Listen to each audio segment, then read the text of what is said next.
Hello and welcome to this week's live stream, which is all about house prices right now in 2020. Over the last 2 years, we've had a hell of a lot happen in the housing market, from stamp duty holidays, non-existent low deposit mortgages, and lack of supply. In this video, we're going to go over a few things which have caused house prices to go up and what we think as a community, the people watching right now in the live stream, are or think is going to happen. So please, if you are watching, please give this video a like and spread it to anybody who you may think it might be of interest to. In the comment section, pop in a hello, let us know where you're from, and yeah, let's get this started. So first of all, let's go over why there has been such a massive increase in house prices over the last couple of years. So after we had the first lockdown, nobody really knew what was going to happen in the housing market. A lot of people were predicting a massive crash. I mean, we're talking top experts here, top high-level economists and bankers, all expecting house prices to just nosedive.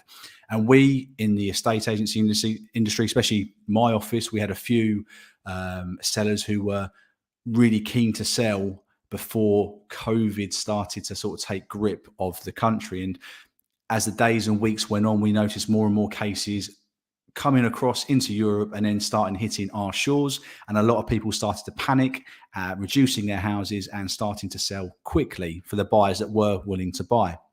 Fast forward after March, a couple of months into May, when the property market reopened after the first lockdown, the complete opposite happened to what all the experts were predicting.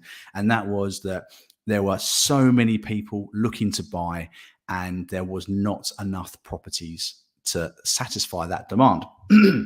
And why did people decide to want to buy or move? Well, we had a lot of people reassessing where they wanted to live. If you've been cooped up in your flat or small house with nowhere to really walk to, no garden space to entertain the kids in and stuff like that, that made a lot of people reevaluate the type of property they wanted to live in, and that sort of ignited that desire to find something better. You also had people who could remote work. They didn't have the space at home, so they needed a bigger property to find, so they can work from home, have that sort of office space which they may not have had in their current property. And people just wanted more outside space in a more rural setting. So you had lots of reasons why people wanted to move. And we had the stamp duty holiday.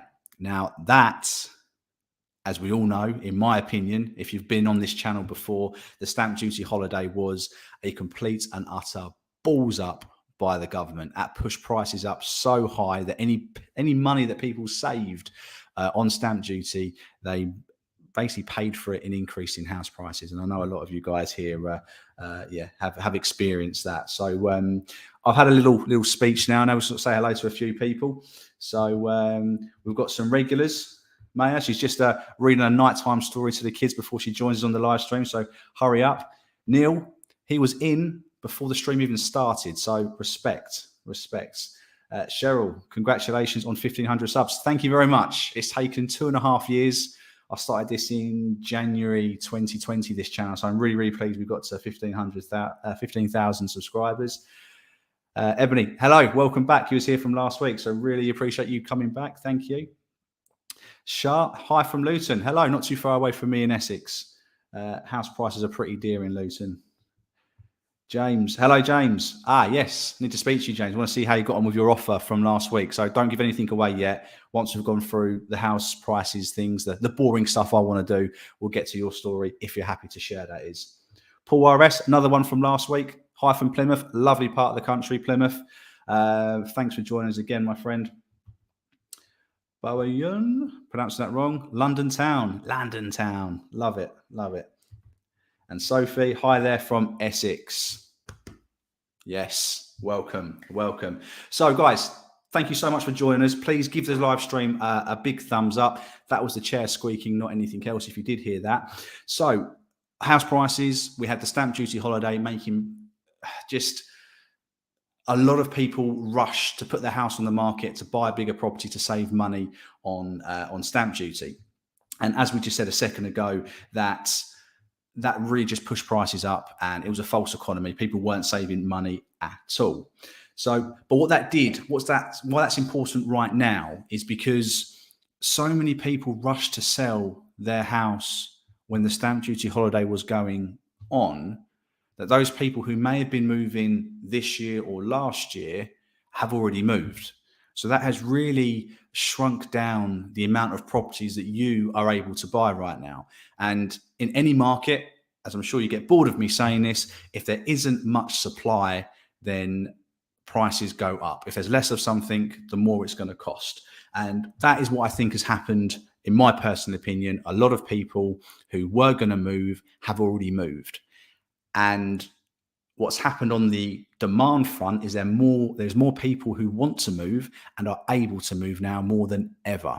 And I've got a little chart here that just goes to show how many more people are, or first time buyers in particular, are looking to buy right now. I'm going to make that a bit bigger. So if you look at the chart here, in 2019, there was 351,000 first time buyers buying. Okay, so quite a big number. Obviously, it stayed pretty consistent for the last 3 years before that. Then it dropped down to just over 300,000 during the lovely COVID year. Obviously, the property market was shut for a couple of months, so that meant a lot of first-time buyers no first-time buyers could buy a property unless they were doing a virtual viewing and would buy a house just by a virtual viewing, which I hope none of you have done.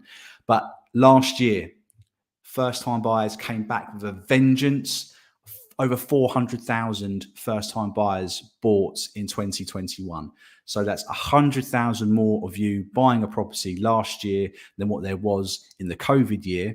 And I know you're saying, yes, do you know what I mean? But the property market was closed for a little bit. But when you compare that to the year before, when the property market was fully opened in 2019, 351,000. There's an extra 50,000 first-time buyers who bought a property last year. And with that extra demand and less properties on the market, prices just went up and up and up. So you all know what happened there. It just got absolutely crazy. And we then saw stuff like this where house prices soared due to the record high, due to the old stamp duty holiday. So thanks, Mr. Chancellor, for that. I think you made some good decisions, some bad decisions. I think that was a bad one. So, right, let's get back into some comments. Ebony, great news too. I think you gave us some good luck. Now have a house. All right, fantastic. Congratulations. Ebony last week was asking for some advice. We gave some, and I'm not saying I was the result of her getting a property, but yeah, they've got it now. So congratulations, well done. James Dykes, he's a regular, pops back every now and again. Thanks very much for coming back, my friend.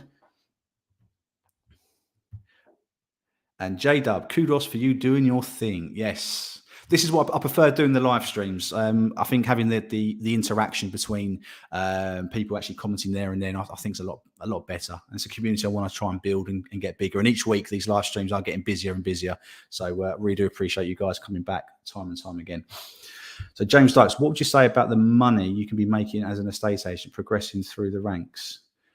I started as an estate agent in 2002, in September 2002, as the team boy, and then got promoted. And yeah, so I'd done pretty well. By the age of 31, 32, I was the manager of the biggest independent estate agents in my area. And the money is pretty good. It can sometimes be pretty bad, but on the upside, it can be pretty good. But you've got to work hard, like any job. If you work hard, you will get rewarded. But in this job, sometimes if you work really bloody hard, you sometimes don't get rewarded for that. So it has its ups and downs, James. Has its ups and downs, as I'm sure you'll have in your career. Lizzie's back from last week. She popped in and said hello last week. So thanks for coming back, Lizzie. Really appreciate your support. Again, if you have any questions, we're going to be discussing house prices, the house buying process, and anything in between. If you want any advice on an offer or anything like that, then please pop it in the comment section. We'll be able to help you out as best we can. Let's have a look here. So DRC Views TV. Hi, Lee. It's Daniel from London. I reached out to you via email last week, by the way. Thanks for directing me to the right direction with Mr. M. I love you, gentlemen. Yes, so DRC messaged me, emailed me at leeeverettpropertyadvice@gmail.com last week to speak to an independent mortgage broker. So if you do have any questions, anything mortgage related, you want to speak to an independent mortgage broker, then I can put you in touch with them. So yeah, really good mortgage broker. Recommended him for probably 15 years. So yeah, please feel free to drop me an email. I'll pop the email along the bottom there, like a news thing. Right. So yeah, so the amount of first-time buyers has massively gone up over the last 12 months. 50,000 more first-time buyers than in 2019, so a hell of a lot of people. And that extra demand on top of the lack of supply has just stopped those prices going, kept those prices going up and up and up. But what there has been the last 3 months probably since January, is that house prices are starting to slow down in their increase. So house prices are still going up. Don't take this the wrong way at all. House prices are still going up, but they're not going up as quick. Where we were used to seeing 1 to 2% increases per month last year, we're now seeing much smaller increases of 0.3 to 1.1% in house price growth. But the signs are that because of the cost of living, because interest rates are going up, that demand for property is starting to waver somewhat, and those house prices are starting to just reach their peak. So they are still going up, but not as quickly as they were. They were going like that, and now they're like that. So it's going to be interesting to see over the next few months. Again, that was a chair. Over the next few months, what actually happens with house prices. I personally think that they're still going to keep going up ever so slightly towards the end of the year. And then potentially either level off or maybe have a few dips in between. But I'm not talking massive dips here. We're talking 1% at the most, I would say, that house prices may dip. But again, things can happen between now and the end of the year, which might mean I'm wrong. It's all predictions. No one knows exactly what's going to happen. No one has a crystal ball. But those house prices that did come up, I forgot you was looking at a newspaper for the last 5 minutes. Sorry. No one has a crystal ball. All you can do is, if you are able to buy a property now and you see a property that you do want to buy, is go for it. If it's going to be your home for the next few years, don't wait for any potential drop which might happen. Just wait for, just go for it. Just go for it. If it's going to be your home and you can afford it, then go for it. And if you can't find what you want, then my new channel sort of mantra is, don't buy what you want, buy what you need. So just bring down those expectations on the type of property that you're going to be hopefully buying, and concentrate on something that you actually need, something you're going to use, rather than hoping to buy the big family house first or the big 3-4 bedroom house. Go for the 2-bedroom flat, go for the 2-bedroom house, get on the property ladder, start building up equity, start paying off a mortgage, getting that bigger loan to value equity in your house. So when you do need to move to a bigger property, you've got a chunk of equity sitting in there. So that's me ranting on for a little bit. Some more comments. Ebony Jane, what do you think about the interest rate rises? Locking in for 5 years, as that's the general advice. I probably would lock in for a 5-year fixed rate mortgage right now. If you can do longer and you can afford it, that might be something worth looking at. I done a 5-year fixed rate in October last year, and I'm very glad that I did. With how things are going up at the moment, I think they're anticipating that the Bank of England's interest rate could go up to 2% by the end of the year. And obviously, every bank, they base their mortgage rates on a certain percentage more than the base rate. So if the base rate goes up, then the lenders' rates are also going to go up. So I personally, Ebony Jane, not knowing your situation and obviously your finances, and I'm not an expert, but yeah, to get that security of knowing what your mortgage is going to be during these extraordinary times, that would be what my advice would be.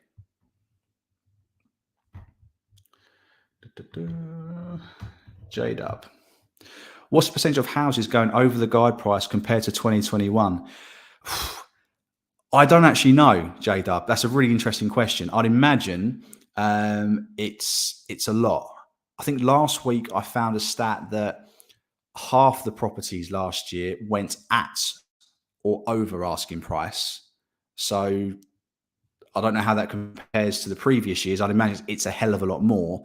And the properties that didn't sell at asking price, they reached about 98.5 or 98.75% of the asking price, which showed that last year you was even having to pay very, very, very, very close to the asking price, if not more. But I'll try and track down that stat for next week, because that would be interesting if I can find that. Yeah, yeah, it's a difficult one to know. I don't know where I'll be able to find that, but I'll try and find it. I'll try and find it. Ben Thorne, love the channel, Lee. Thanks very much, Ben. Thanks for joining as well. And remember, give this a like if you haven't already. Trying to get my first home in Maidstone. Great. So, how far down the buying process are you, Ben? Have you got your mortgage agreed in principle? Have you started looking at some houses? Let us know. Let us know in the community in the comments below. That's great advice right there, peeps. I'm not paying him to say that. So, yeah, thanks very much, mate. Thanks very much. Cheryl, seen recently that lenders are getting stricter with their affordability to reflect the higher living costs and interest rates. You heard much about this? I have. And when you apply for a mortgage, most lenders will base their affordability on what they think is going to cost you to run a household. That will be food, bills, utilities, stuff like that, on top of your current credit commitments. So if the cost of living has gone up by nearly 10%, I think it's been reported today, 9 to 10%, then yeah, they will take that into effect in your affordability.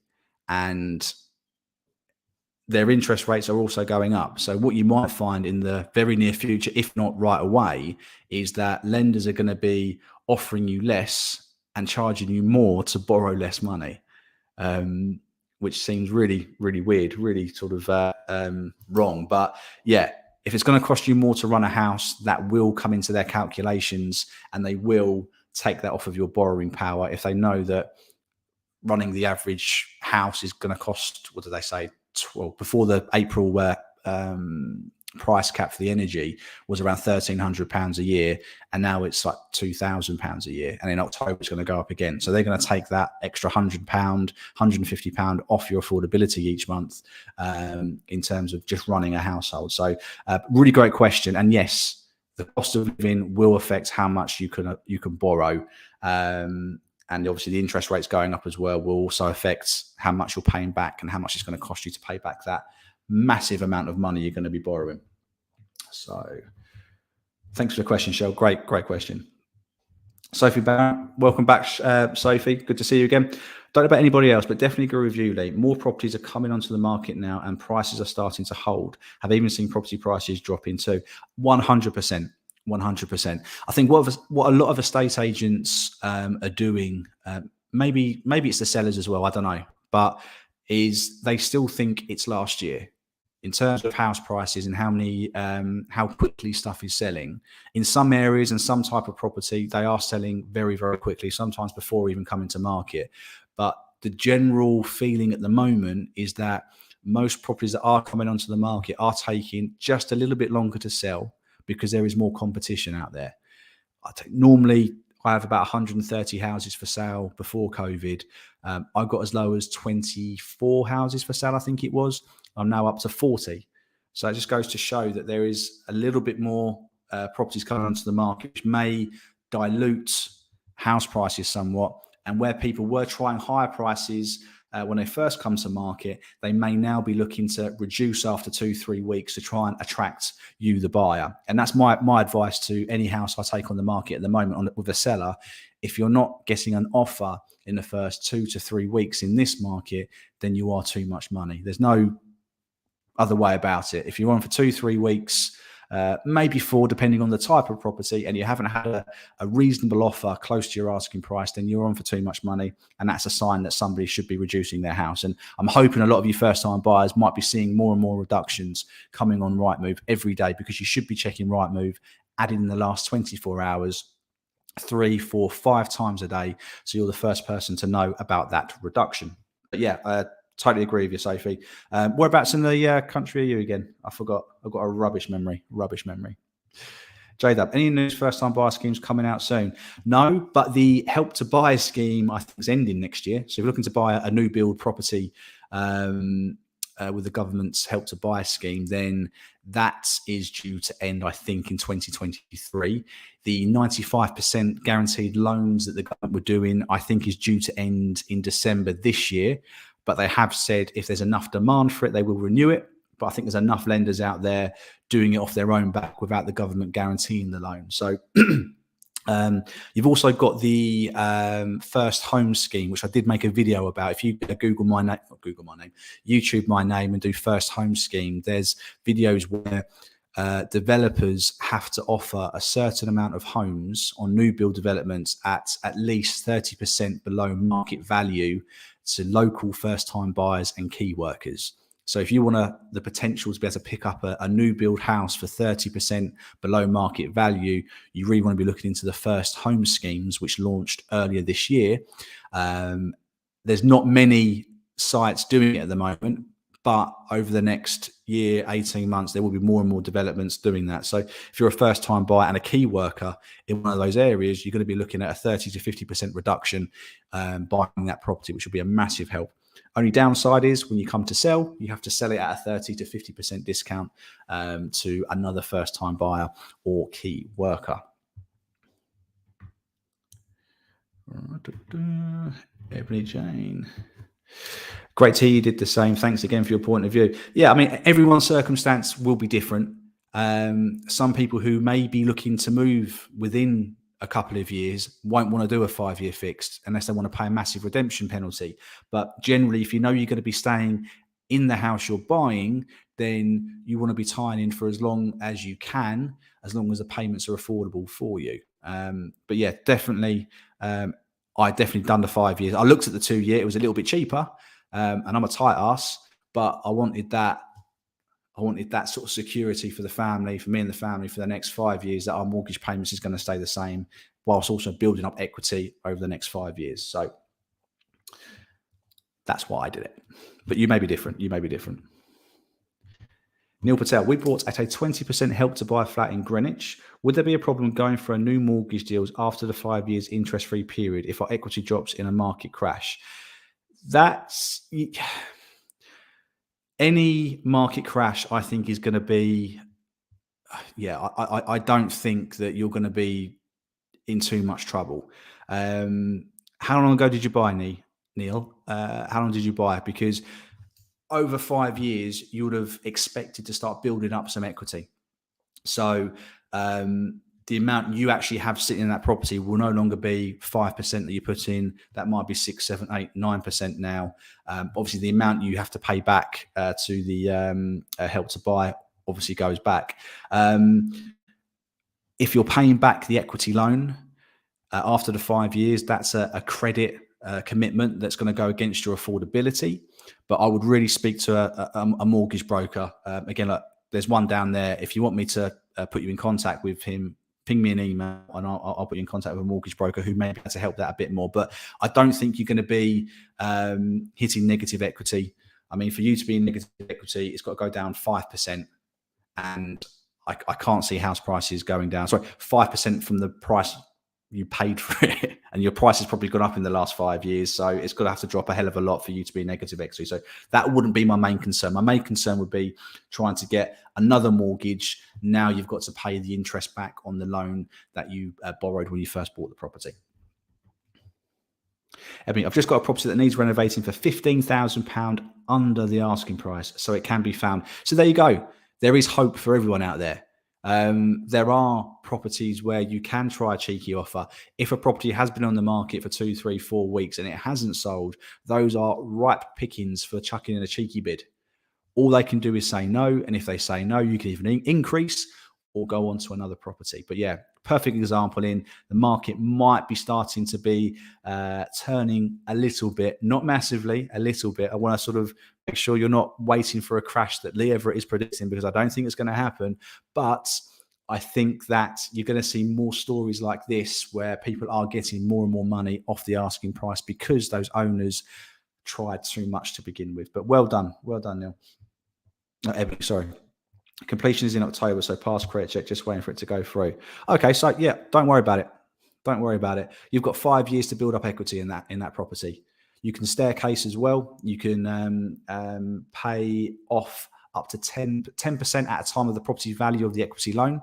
So if you have any extra money that you have earned, inherited, saved, or what have you, you can pay 10% of the property price off the equity loan and start getting that price down before you need to remortgage in 5 years' time. But no, I think I don't think you've got nothing to worry about. Nothing to worry about. But again, I've got no crystal ball, but I wouldn't be worried about that at all. At all. So James last week, he popped in the comment section, said hello, gave us a scenario where he'd seen a property that he'd liked. I think it was 475, yeah, and he was offering around 450, I think, and it already had an offer. So I said you probably want to go in a little bit stronger than 450. How much did you go to, James? Be interesting to know what offer you put in. But yeah, there is still a demand for houses. I mean, even though it's a 2-bed ex-council house, I live in an ex-local authority, absolutely solid built. There's some demand for these smaller homes. There's a lot of people after them, investors, first-time buyers, second-time home movers are after these sort of 2 up, 2 down sort of places, 3-bedroom houses, and you are having to compete with a lot of people still for those very, very popular houses. But I'm very sorry, for you, James, unfortunately. All I'll say is just stick in there. Stick in there. There will be something else coming up.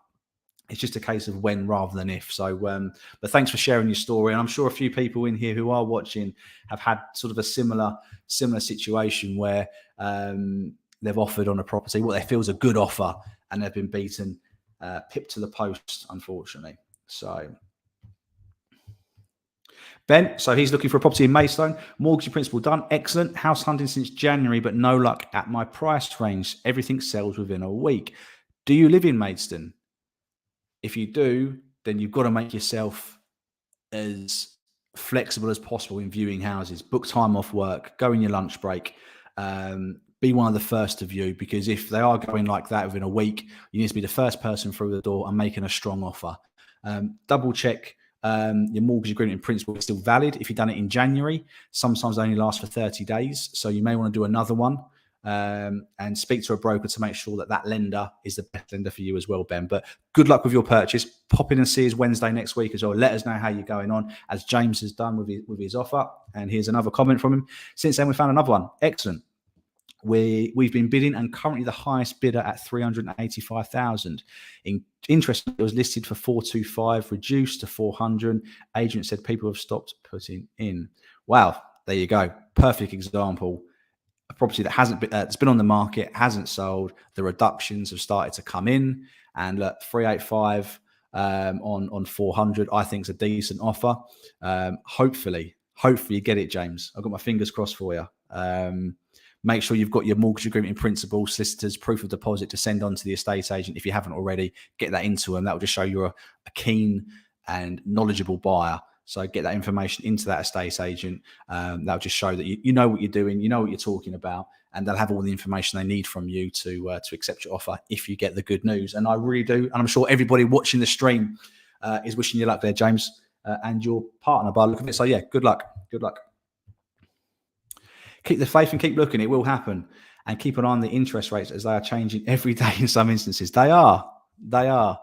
Every time I open up a new browser on the computer and type in mortgage news and stuff like that, there are different stories of interest rates going up as well. But interestingly, there's also some good news if you own a property already, which may not be everybody watching, but Nationwide are offering, I think it was 6.5 times wages if somebody wants to port their mortgage over to them like for like without borrowing any extra more. So if you are a homeowner at the moment thinking of remortgaging and not looking to put any money out, take any money out of your property just to get onto a new deal, then check out Nationwide if you feel like your affordability might not match up and you may struggle to get a mortgage with a different lender. But Nationwide, they might be worth looking into.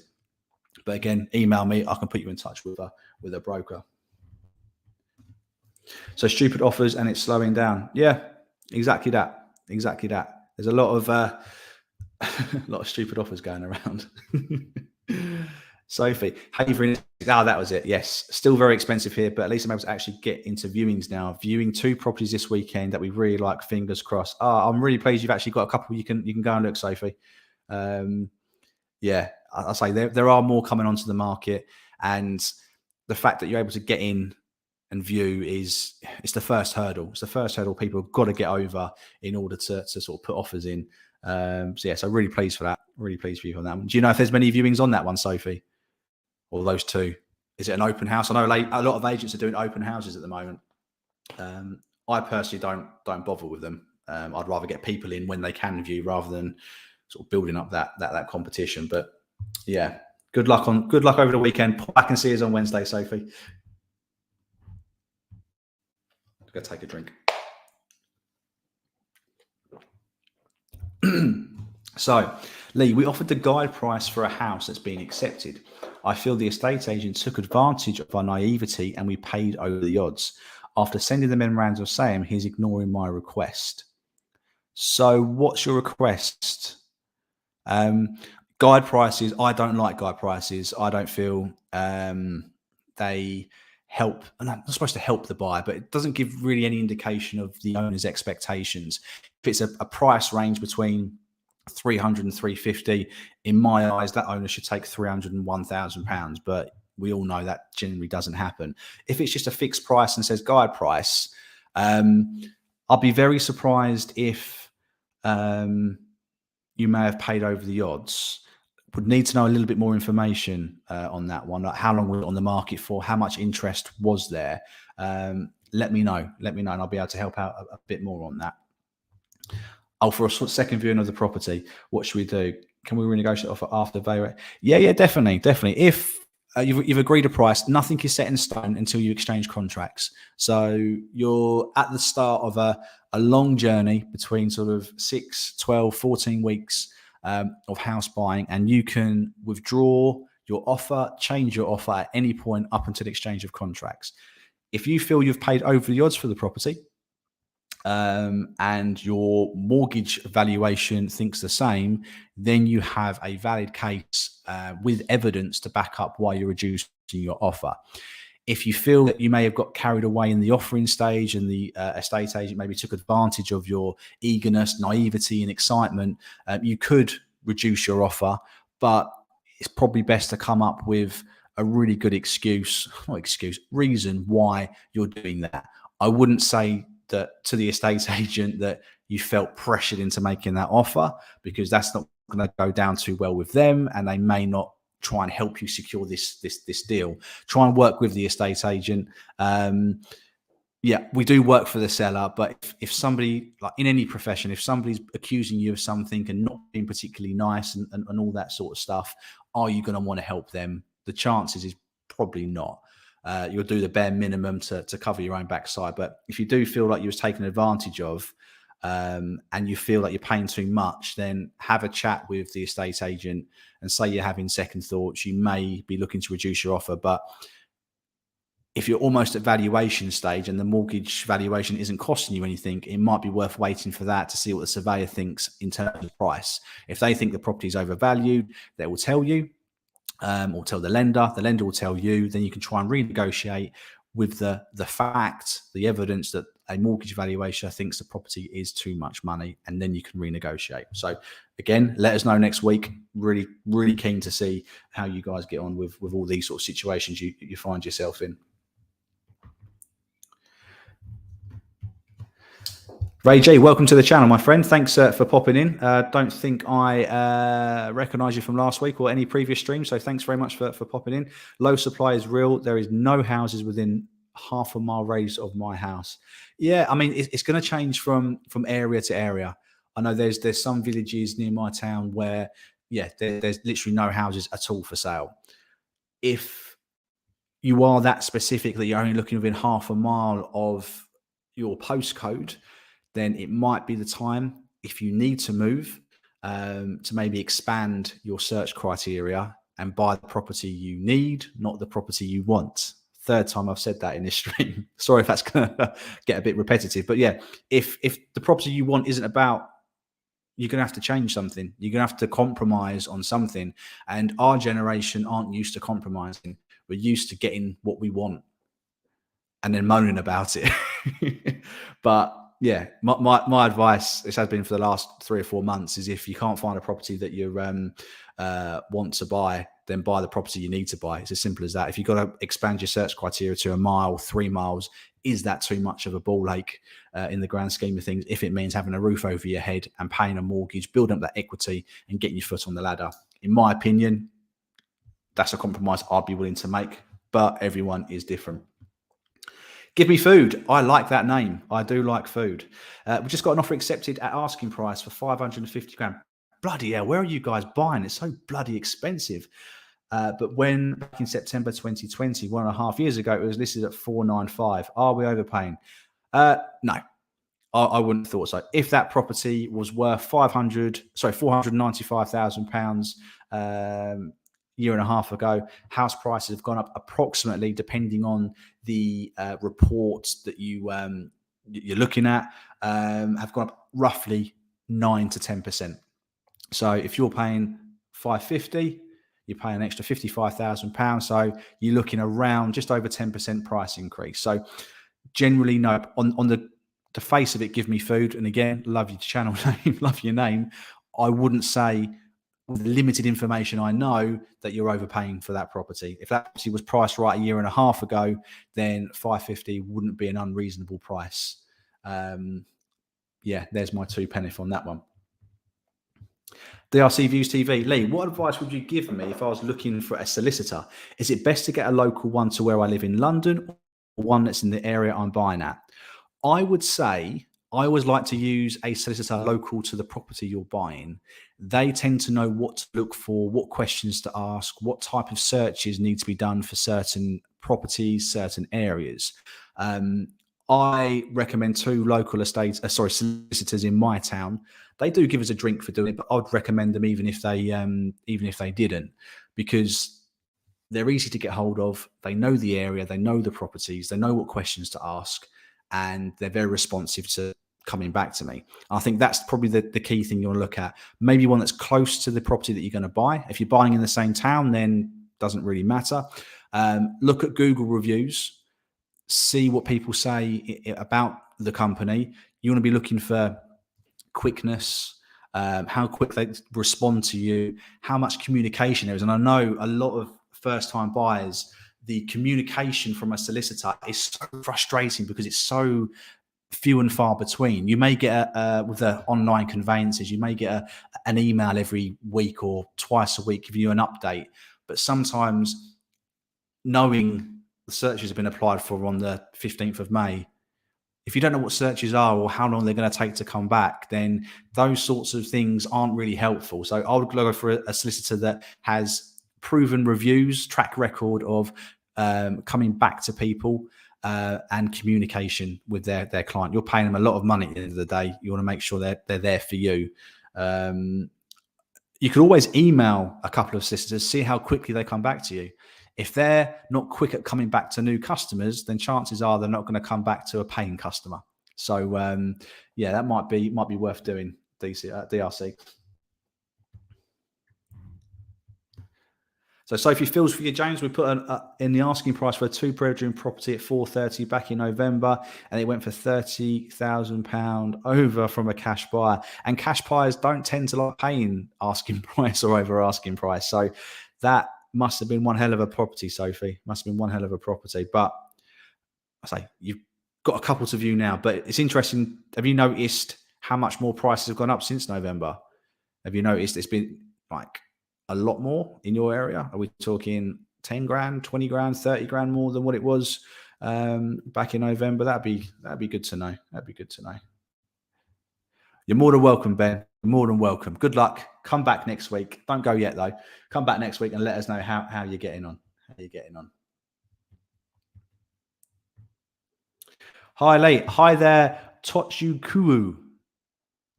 Forgive me if I've totally butchered that. But I gave it a go. Welcome to the channel. Please give the video a thumbs up if you're still here. Not sure the number of viewings, but we'll keep everyone updated. Yeah, please do. Please do. It's yeah. I think the more the same people come back, the more of a community we're going to build, the more interested we're going to be in each other's experiences. And so if you can start sharing those experiences with other first-time buyers as well, let each other know that you're not in it alone. I think that's really nice to see. Really nice to see. Lee, do you know anything about Ipswich, as that's where I can afford a mate? Yeah, I know a little bit about Ipswich. It's about 25 miles from where I am. I believe the prices are quite similar to my sort of area, apart from a few villages around the outside, which are quite a lot expensive. But I think it's the same sort of thing as in my part of North Essex. Obviously, Ipswich is South Suffolk. Yeah, there seems to be more coming onto the market, much like in my area, and things tend to be taking just a week or so, a little bit longer to sell than what they did maybe last year. So you might be able to find yourself a bit of a not a deal, but something which is you're not going to have to pay over the odds for. So if you have anything you want me to have a look at in Ipswich, then just email me the link and I can have a look at it for you as well. So the estate agent is ignoring you. Wow, that's not good at all. That's not good at all. If the property has the owners living there, then I would pop a note through the door or even give them a knock and say, look, we've been trying to view the property for the last week and the estate agent hasn't come back to us. If you live local to the agent, you could always pop in and see them. Anyone in that office should be able to make that viewing for you. So don't be fobbed off. If he's on the phone or he or she's on the phone when you call them, just hold for them. Just stay on hold. Whether it's 5 minutes, 10 minutes, don't go. Just get speaking to that agent. But if they're not, if they're not a high street agent and they're an online agent, go and knock on the property's door, put a note through the door, give them your number and say, look, we're trying to view the property, but the agent's not being very helpful. Not all of us are like that, Some of us are pretty nice and pretty good. Random question, like random questions.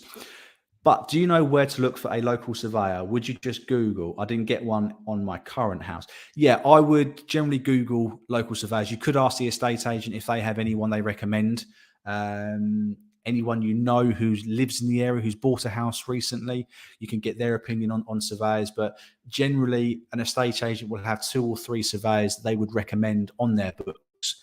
And surveyors they're not dodgy. They are professionals. They have to go through qualifications, have indemnity insurances and all sorts. If there's a problem with that house, they will find it and put it in writing to you. Don't be put off because the estate agent has recommended them that they're going to do something dodgy or anything like that.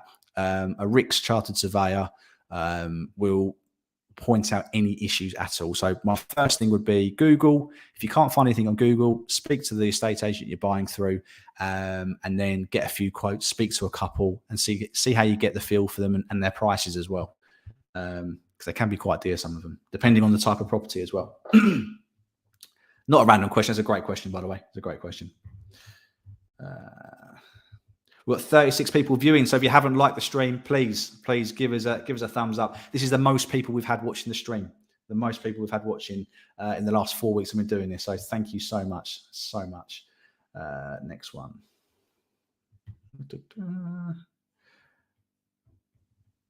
I've lost track where I was on the comments. Here we go. Solo Driving Standards Academy. Hello, Lee. Great show as always. Thank you very much. Thank you. Can I buy a second house as a residential, as I already have one from Lovell in Wales? Thanks. Can you buy a second house? Yeah, you could buy a second house as a residential. It doesn't have to be a buy-to-let.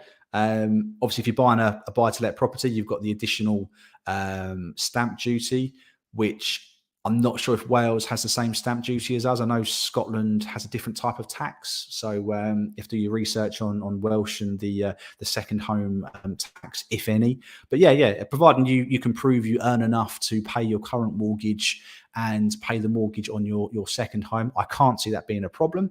But again, if you want to speak to a mortgage broker solo, drop me an email and I'll put you in contact with a great mortgage broker. But in theory, it should be okay. Should be okay.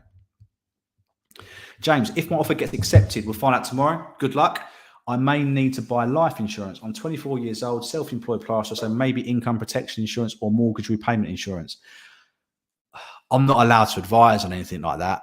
That's why I keep saying when I'm giving advice on mortgages, I'm not an expert.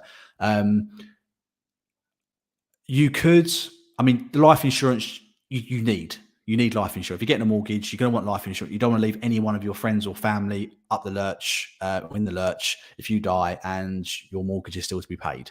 So yeah, definitely life insurance. Income protection. I know mortgage brokers and financial advisors will literally beg you to get those types of insurances, because they get a cut of each premium each month. So if they have 100 to 200 people paying life insurance each month, and they get a percentage of that, then that's just free money for them until you die or they die. But yeah, I would certainly look into life insurance. It just depends how secure you are in your self-employed role. If you've got savings and you feel like you could cover the mortgage if you were to not be able to work. Obviously, if you take out a decent life insurance that could cover you for critical illness and being able not to work, then that could pay out, as long as that would pay off your mortgage and you can still live. But I would certainly get life insurance, James, and speak to a financial advisor about the types of insurances you may need, but don't necessarily go with them because you might be able to find a cheaper one elsewhere. Um, I've got my life insurance separately from a financial advisor, because I wanted to pick the one I wanted and stuff like that. But yeah, yeah, I'll definitely speak to somebody, or maybe another self-employed. I know sort of a lot of tradesmen and women have sort of niches and people they speak to other people that you know and work with, see what they've got set up and see if that works for you as well. Cheryl, I've got the TA10 back from the vendor. Should I expect any more forms? Heard of a TA6 form, but not received that yet. No red flags. No red flags. Some solicitors don't send all the paperwork to their clients straight away. They report on different things at different times. So the TA10, obviously your fixture and fittings form, that would be one of the first things they would have got from the seller. They would have gone through that and then sent that on to you to say, this is what the seller's leaving, not leaving. That's why we had the wardrobe saga a couple of weeks ago, didn't we, Cheryl? Which all got sorted out, thank goodness. But yeah, throughout the transaction, you will start to get more and more paperwork through from your solicitor. It might be worth speaking to your solicitor to see if they have those forms. And if they have, if you want to see them, then you could get them on. But again, solicitors will send out paperwork to you as and when they see fit that you need to see it. But always worth a call to the solicitor or an email to see if there's anything else that you can have.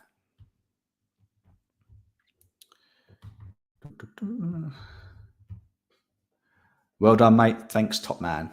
You're welcome. So, Sophie, prices have pretty much the same since the end of last year, if I'm honest. 3 beds are still floating around the 430 to 475. Well, that's good. I think that's good. I mean, if you weren't able to buy and secure that property in November and you haven't noticed house prices going up in sort of the 5-6 months that we're looking at, then that can only be good, right? Most people in most areas, if they were looking at the same house 6 months ago, now it would be worth more money. So I'm not saying you're overly lucky because that's still a lot of money to pay for a property, but it's certainly good that it haven't shot up in price or kept going up in price like a lot of other areas. Donnie Smith, welcome to the channel. Thanks very much for joining us. What direction do you think London house prices will go in the next 2 years? Well, they have been going up recently. Flats apparently have started to reclaim some ground in house price growth that they had lost over the last couple of years. Because they haven't gone up as much, more people are buying them because they're cheaper than anything else in London. So I'd imagine flat prices may start to go up again soon as there's more demand for them. And now COVID's over, London prices with their overseas buyers, as long as they're not Russian oligarchs, may be looking to buy again in the capital. So when overseas buyers and investors start coming back to London to buy, that will generally bring up the whole market. But I'm not an expert on London specifically, but from what I've read, flats are going to go up probably quicker than what they have done the last couple of years, and other houses and other types of accommodation are going to probably start to go up more now. More international buyers are looking to buy in our capital. So I hope that helps. I know it's a bit of a wishy-washy answer, but yeah, I think they're going to go up with the more overseas buyers and interest that they're coming. Great advice. Thank you. I will ask our estate agent. Please do. We're here to help. We just want our money at the end of the day. So if there's anything we can do to get our money quicker, we will certainly do it. Sophie's got a question for everyone. Has anyone else noticed a big increase in the properties sold at auction? I've noticed a few around my area, but that tends to be flats which rubbish leases, where the ground rents are doubling every 10 years or 15 years. There's been a lot of news or advertisement in the news and newspapers about the leasehold ground rent, the scam, if you want to call it a scam. So yeah, a lot of the leasehold properties that have low leases and the doubling of ground rent every 10, 15 years, they tend to be the ones I've noticed going to auction. Anything else, unless it has severe structural problems in my area, it's certainly been going to the open market. So it will be, yeah, it'd be interesting to know what everybody else is noticing. Let Sophie know. Poor RS, I was quite lucky. Never paid no solicitors because the ghost had one in the family. Oh, excellent. Good. That's good. If you can get a free solicitor and not pay any money, then yeah, lucky you, Paul. Lucky you. There we go. Just getting to know what you meant there. So thank you so much for the advice. What if I buy a second home for a buy-to-let? What's the minimum deposit required, 20 or 25%? Again, I'm no mortgage broker, but from my own research, 20% is the bare minimum, but you can have a much better chance with a 25% buy-to-let mortgage. Yeah, that seems to be the standard that people put down for a buy-to-let mortgage. I'd imagine the interest rate's a bit better than putting just 20% down. So if you can stretch to 25%, I think you can have a lot more options in terms of lenders that will lend to you. So I'll certainly look into that sort of percentage if you can. Hi Lee, first time watching live, loving the videos. Thank you so much. Thank you so much, and welcome. Is it possible to remortgage a buy-to-let and get a second house as my primary residence, or does that create a horrible chain? Let me just read that again. Is it possible to remortgage to a buy-to-let and get a second house as my primary residence? You can do that. Yeah, that's called a let to buy. So you'd remortgage yours, rent yours out, use the money you've pulled out of your property to put down as a deposit for your main residence. So yes, you can do that. It doesn't create any chains because you are still a non-dependent buyer. You're not a first-time buyer, but you're a non-dependent buyer. You're not reliant on selling your first home. You're just reliant on getting a mortgage to buy your second home and getting that permission from your current lender to turn it into a let to buy mortgage. So no, definitely possible. But again, I'm not an expert. If you want me to put you in contact with one, Christian, I can certainly do that. But that's yeah, I can't. It's not going to create a chain at all. You'll still be a non-dependent buyer. You'll just have the mortgage stuff you need to go through, just like you would if you was a first-time buyer. But great question. Great question. Donnie Smith, do you not think interest rates rising now and over the next few years will cause house prices to fall? Interest rates, even if they go up to 2% by the end of the year, will still be historically low. I'm not sure if any of you remember your parents or maybe older brothers, sisters talking about the late 80s when I was knee high to a grasshopper, that interest rates were 13, 14, 15%. That was the base rate. So interest rates being 1% at the moment, historically, is really, really low.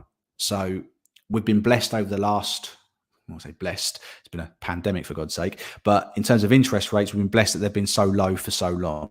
We've got used to that and think it's the norm, when in fact, historically, they are the lowest they've ever been, and borrowing money has never been cheaper than what it was during the COVID pandemic. But people were buying properties when the base rate was 0.75, 1%, 1.5% in the years that preceded COVID. So I think there may be some hesitation in the market, but once people realize that being in the market, actually buying a property and owning a property, is a lot better than waiting for any potential crash. But again, if you can afford the mortgage, Donnie, if you can afford the mortgage and you can find the house you want, I wouldn't worry too much about interest rates if you're locked in for a 2, 5, 10-year fixed rate mortgage, because that's the beauty of them. You know that your interest rate is going to be fixed for that amount of time. But the minimum I would look for, and my opinion, not my advice, would be to lock in for a 5-year fix if you've got no intention of moving. Cheryl, like this stream, everyone, to show Lee support. It helps your channel grow. Yes, please do. Please do. I'll be very, very happy if you could do that. We're up to 25 likes on the stream. So thank you for everyone that has liked, who has spent the last 54 minutes watching me rabbit on. Thank you so much, Lee. Very helpful as always. After lots of nagging, waiting for the bank appointments, which is on Monday, to finally lock in a rate. Pretty sure it will go up, but nothing we can do. That's it. Unfortunately, all you can do is get in as quickly as possible and lock in that rate. Get that mortgage secured, get that mortgage offer out. You then know what you're going to be paying. Once you get that illustration through of what your monthly payments are going to be, and then importantly, what it goes up to after your fixed rate finishes, you'll go onto the bank's standard variable rate based on the current base rate. So yeah, by the time your fixed rate ends, if it is 2 years, chances are that payment's going to be a hell of a lot more. But 5 years, interest rates may have sorted themselves out and be a little bit more reasonable by then. But well done for getting that appointment booked in. I said he's waiting for a letter from the bank. What is this? This could be the mortgage offer.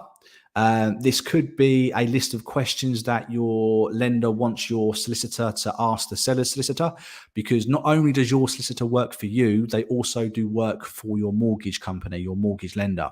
So there are certain things that your solicitor, your legal representative, will be doing not only for you but for the bank as well. So there may be some paperwork which the buyer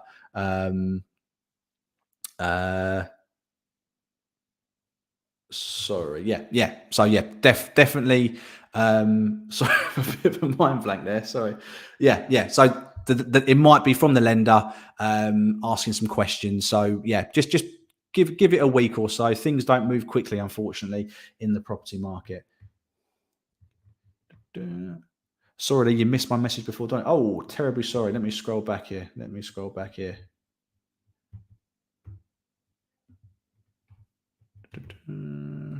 I can't see it. My friend. Resend it. Louise. Hi, Late. Love your channel. Thank you. Is it normal for estate agents to make you qualify your offer by answering affordability questions with the in-house mortgage advisor? No. You do not have to do that at all. I'm sick of hearing stories of first-time buyers taken advantage of about having to have a sit down, a bum on seat appointment, or a phone call with their mortgage broker to qualify them. If you've got a mortgage agreement in principle, you are already qualified. And if you've done it via a mortgage broker, then that is just as good as anything that estate agent's broker can get for you. All right. So yeah, it really annoys me. When estate agents take advantage of first-time buyers. That estate agent would have got some money for you having that conversation with that mortgage broker. So if you've got a mortgage agreement in principle already via a mortgage broker or your own bank, you've had that conversation already, then yeah, you do not need to do it. So I would probably steer away from that. And most brokers that work in estate agents, especially your corporates and your larger chains like Harts, Bairstows, Abbots, all those sorts of ones, Connells, they probably aren't fully independent mortgage brokers anyway. So I would really steer clear from using any of their services. Just use a local independent broker that you found yourself or had recommended. But as long as they're independent, I would steer away from the estate agents one. And this is the one I'm recommending, who is fully independent, who is amazing. All right. Thank you so much. I explained we didn't need their service and we had a broker already and an AOP. They didn't seem to accept this. Then yeah, this is the worry about if you don't use an agent's in-house mortgage broker. There was lots of reports that estate agents were using this against buyers and then favoring another buyer to a seller who was using their financial services. And they're trying to stamp this out. They really are. But it's very hard to regulate, not without mystery shopping and stuff like that. But it doesn't surprise me if you did say no to using their mortgage brokers, that it may have gone against you. You'll never know. Unfortunately, you'll never know whether that was the case. But if you've got a mortgage agreement in principle from another broker, it shouldn't make any difference. So I'm sorry that happened. I hope it was because maybe you was outbid rather than the agent swayed that seller into using or going with a buyer that used their financial services. Yep, Sophie Barrett is spot on. It is illegal. They can't say to you, you have to use our mortgage broker for us to put your offer forward, or you have to use our solicitor to run the sale. That is illegal. What I'm getting has happened to Louise is that they've strongly implied that they should speak to the mortgage broker, which is different to saying they have to. This is the grey area, and this is why it frustrates me, because they give the impression that you have to when legally you don't. Maybe that's a video topic I can do for another day, because I think I can go into that a hell of a lot more and name and shame a few estate agents that do it. But no, Sophie is right. It's illegal if they say you have to use their mortgage broker and solicitors or legal services. That is wrong, and you should report them to the property ombudsman if that has happened to you. If you've got it in an email or writing, then even better. But yeah, I certainly wouldn't. I certainly wouldn't be using an agent's in-house mortgage broker. Why are independents better? Are they not all? Yes, they all are all regulated, but independent mortgage brokers have access to every lender on the market. If you go to mainly estate agents lenders, they only have relationships with a small slice of the mortgage market. So if you want to potentially find the best deal for you, borrowing the best amount of money at the lowest possible price, then you're best off going to a mortgage broker that can go to every lender for you, rather than a not independent one who may be only able to go to 6 to 10 lenders. And there may be 20, 30, 40 lenders out there which you may not be getting in front of because the broker you're using doesn't have access to those mortgages. Ipswich, that's the area I'm looking at buying. I used a conveyancing index online. They gave me a quote from Swift Lawyers. Have you heard of them? Not sure about using them. I've not heard of Swift. Haywood Moon are good in Ipswich. I've got a couple of cases running with Haywood Moon in Ipswich. They've got an office in Colchester and the town I live in as well. But yeah, Haywood Moon are decent over there. So maybe get in touch with them. But I haven't heard of Swift. I hope their name means they get a wiggle on. They're quick, but yeah, I would Google Haywood Moon in Ipswich and see what reviews they've got. But I've only had good dealings with them. If you want to use one that I recommend, which will cover that area, drop me an email and I'll put you in contact. Social brand. I'm so sorry you had the same. I also thought it was illegal. Very frustrating when they insist. How would you suggest navigating this, Lee? I think you just call them out on it in the nicest possible way. You just say, look, by law, I don't have to speak to your mortgage broker. I appreciate you have to ask. You might have targets to hit, but I've got my mortgage agreement in principle. You can speak to my mortgage broker. Thank you for the offer, but I'm good. And just be polite and steadfast and don't give in. But the key thing is being as polite as possible. This happened to us with a chain. There you go. I reported it to the ombudsman. I think I'd done a poll a few months ago whether if you felt pressured into using an estate agent's financial services, and a lot of you had been. And this is just saying that. But yeah, reported to the ombudsman. Perfect. If more people reported estate agents for this act to the ombudsman, it would get looked into a hell of a lot more, and hopefully it would stop. So keep doing it. Hi, Jamie Lees. Great surname, by the way. First time buyer here. We're currently waiting for the lender's valuation to be returned. Property was listed for offers above 225. We managed to get the property for 242. Okay, so that's a little bit over. Generally, I know a lot of the surveyors in my area or mortgage valuations, they tend to get the reports to the underwriters and to the lender within 48 hours. So hopefully you should hear back in the next couple of days on that, Jamie. So good luck. Please pop back next Wednesday from 8:30 and let the community know how you got on, whether it got valued up and if they found any issues. But yeah, fingers crossed for you. No, we should hear from the lender tomorrow. There you go. So yeah, pop back next week and let us know. Thank you for sharing your experience, sir. I certainly will report it to you. Perfect, Louise. Perfect. Definitely do it. Be interesting to see if you would name and shame the estate agent as well, Louise. I know Ebony maybe wasn't, but said it was a chain agent, so I'm guessing it might have been one of the ones which I may have mentioned. Thanks, Lee. No, you're more than welcome. More than welcome. Look, guys, that's me for this evening. I'll be back next Wednesday at 8:30. I hope you can join me.